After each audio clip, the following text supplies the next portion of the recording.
della Lion Steel.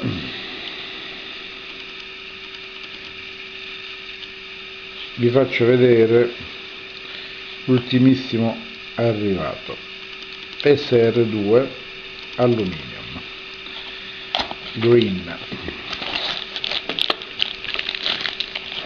Il modello è identico all'SR1, ci sono due tipologie di cassa, o questa in Ergal, alluminio aeronautico, o in titanio. Come vedete le dimensioni sono più compatte del fratello maggiore SR1,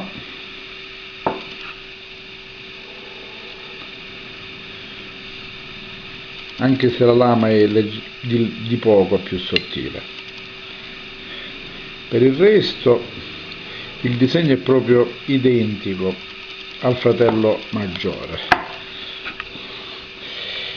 quindi cassa monolitica, come vedete frame lock, sistema di controllo del frame, apertura ad una mano. Come vedete adesso è più piccolino, è più pratico, è un EDC, praticamente un EDC. Qui riporta sempre la firma del designer e da questo lato abbiamo il marchio con il nome del modello e l'acciaio.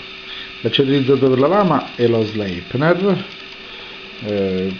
che ha dato ottimi risultati. Come vedete si impugna abbastanza bene,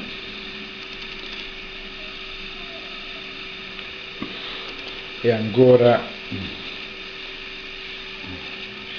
un po' sporco dell'olio di fabbrica.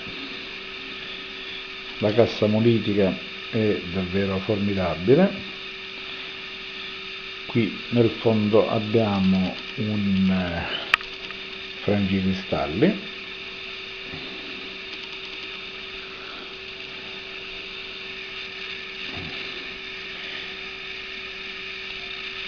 il frame come vedete può essere bloccato,